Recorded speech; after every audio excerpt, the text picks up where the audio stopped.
In the world of smartphones, the name Sony Xperia is as strong as it ever has been thanks to consistently well-performing devices that the Japanese firm have been producing over recent years. The Z3 is the newest addition to the family that launches only 6 months after the Z2. Whilst there is nothing stopping you upgrading from the Z2, the Z3 is less of a significant upgrade, more of a slight refresh. The Z3 is a powerhouse, and you will be struggling to find fault with the specification on offer. Over and above the Z2, the Z3 has become more powerful, with a marginal processor boost, but the same amount of RAM. Believe it or not, the internal battery has decreased by 100 mAh, but the device has also lost just shy of 1mm in thickness. For some, and I will include myself in this, the amount of internal memory could be greater. 32GB would be better, but the microSD support for 128GB cards does give some real options, as do the connectivity options and modern cloud storage and streaming services, should one become particularly short of space. A quick glance would not really allow you to distinguish between the Z3 and any of the previous Z range, but there are small but noticeable differences when you take time to look. The biggest improvement on the Z3 is the profile of the device in the hand. The edges have become considerably more rounded, which not only makes the device look more appealing, makes for a comfortable grip. The four corners of the device have colour-coded inserts, if you like. They fit the frame of the device exactly, but on inspection you can see that they do not form part of the main frame and have been added for a particular reason. That reason is to assist in protecting the device should it be dropped. Unlike some competing handsets, Sony have not yet chosen to opt for a Quad HD display and have therefore retained what is perhaps the more practical Full HD IPS display with a resolution of 1920 by 1080 and a very respectable 424 pixels per inch. Like any phone manufacturer, the technology inside is tweaked to produce the best on-screen results. The result is personal opinion, but within the Z3 there are two key technologies that have been used to assist in producing what you see. The first is Triluminous, which uses LEDs to emit purer reds and greens, creating a brighter and more uniform light. The second part is X-Reality for mobile, which optimizes images to improve color reproduction, sharpness and contrast, as well as remove noise. The same 5.2-inch IPS screen found on the Xperia Z2 ensures good viewing angles, bright and realistic colors.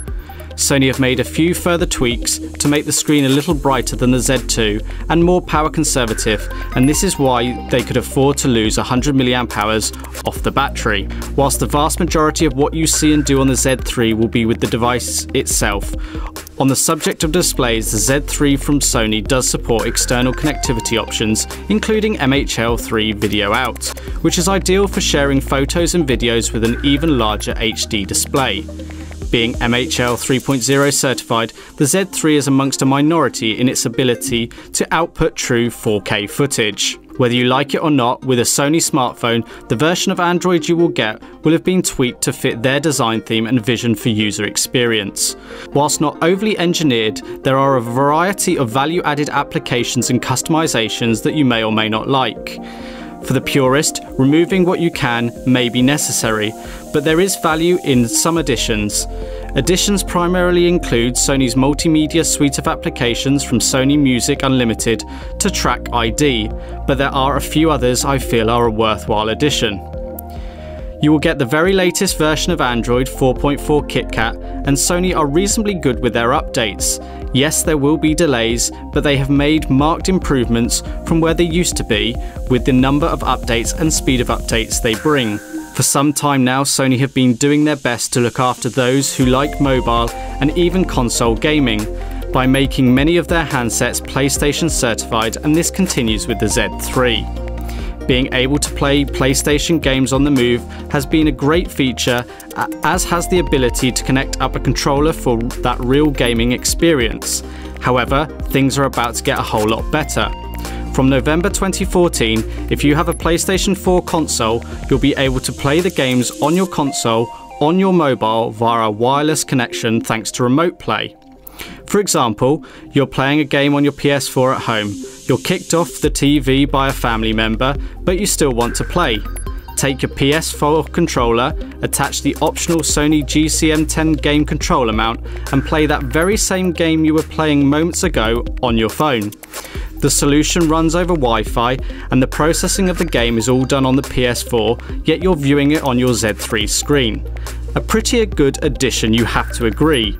The quality of the game is downscaled to boost performance, but we can live with that. The Z3 is a powerhouse, and with 3GB of RAM supporting the 2.5GHz quad-core processor, multitasking is effortless. Lag is not really a word you will be considering when operating this phone. If you're new to Android, then one of the key appealing factors is the mass array of applications available from the Play Store. From games to social productivity apps, all the big titles are there for you to download, a large proportion of which are free. Another great ability is the way in which you make the phone yours, personalizing and tweaking to make yours different from every other. If you already use Google services, within a matter of seconds you can be signed in, and minutes later all your key data are stored to your Z3. If you're making the switch from Apple or Nokia camp, Sony helped to make this transition as simple as possible, especially when moving from iOS thanks to Xperia transfer application. Also built into the Xperia Z3 software is Glove Mode, which, as the name implies, enhances the screen sensitivity so that you can use the phone in colder climates. Smart backlight control keeps the screen on when you look at the phone, no need to actually touch the handset. Smart call handling allows you to answer the call by bringing the phone to your ear, rejecting a call by shaking it, and silencing a call by turning the phone over. Tap to wake up turns the screen on after a double tap on the display. Other small extras included on the Z3 include small apps. Press and hold the running apps key, and at the bottom you're presented with a list of apps such as a calculator, stopwatch, sound recorder and screen capture tool. These small apps sit in windows on top of Android, can be moved about on screen and retain their position even as the phone is being used in the background. Only upon closing will they disappear. A flagship Xperia comes with all the connectivity you could really expect from both wired and wireless perspectives. Bluetooth, Wi-Fi, DLNA and GPS, including GLONASS standards, are all included, so basic functions such as internet connectivity, music streaming and street level navigation are covered.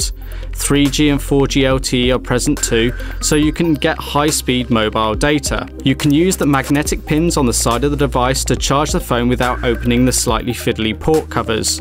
You will require a Sony DK48 magnetic charging dock. Copy and paste files to and from a USB memory stick via the Z3 using a USB host cable, perfect when a colleague hands you a presentation or you need a copy of some photos. MHL 3.0 enables 4K output from the phone, so 4K video captured on the camera or downloaded to the device can actually be output in full 4K Ultra HD rather than the more common 1080p. NFC is being championed by Sony, and whether you pick up one of their speakers or smartwatches, one-touch NFC pairing is usually present.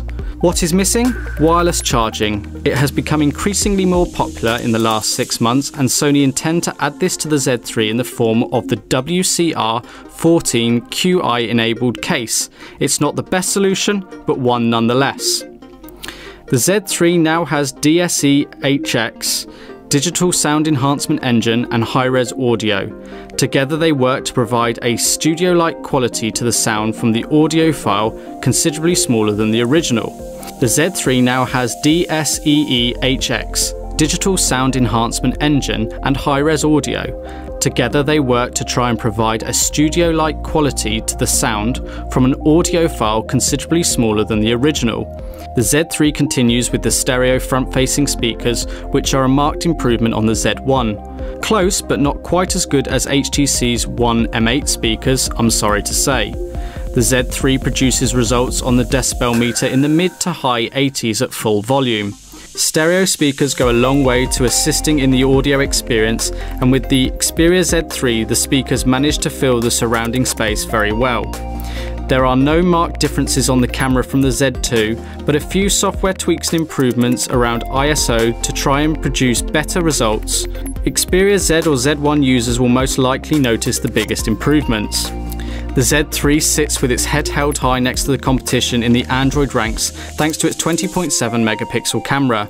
The Z3 takes extremely good photos in well-lit conditions, and if you take some of our sample images into consideration, you'll be hard-pressed to knock them. Whites do blow out a bit, and zooming in does quickly lose some quality.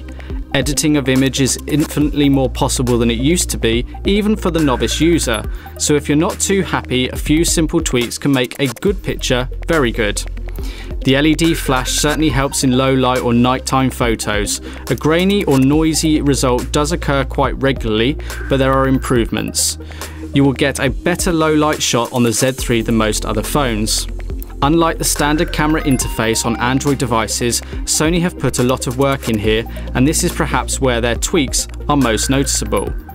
Like its predecessor, the Z3 offers full 4K Ultra HD video recording.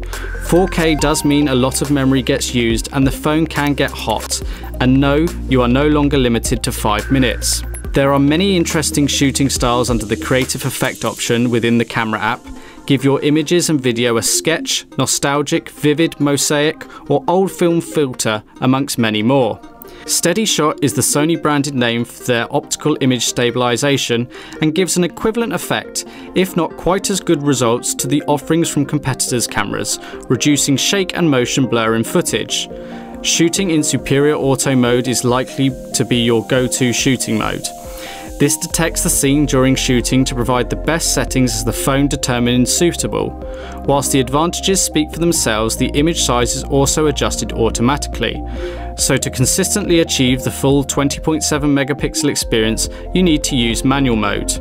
When the screen is locked, the dedicated camera key on the Z3 can be held down for a second to quickly access the camera app. This, of course, also acts as a shutter button.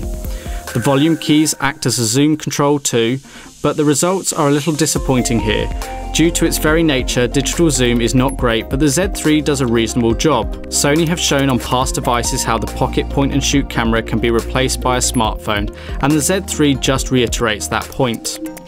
The 3100 mAh battery on the Z3 is 100 mAh bigger than the Z1, but 100 mAh smaller than the Z2. Simply put, the technology has moved on yet again, and the screen now draws less power, meaning the battery could be reduced in size to keep the phone thin. Up to 2 days with Sony's stamina mode is possible when being a little conscientious about your use. Most phones will last a working day, and I could not put the Z3 in a camp of particularly good or particularly bad under my normal usage. A daily charge will likely be necessary. Customize stamina mode based on your needs and you may surprise yourself. 2 days is possible, but I feel you will not really be using the phone to its full potential.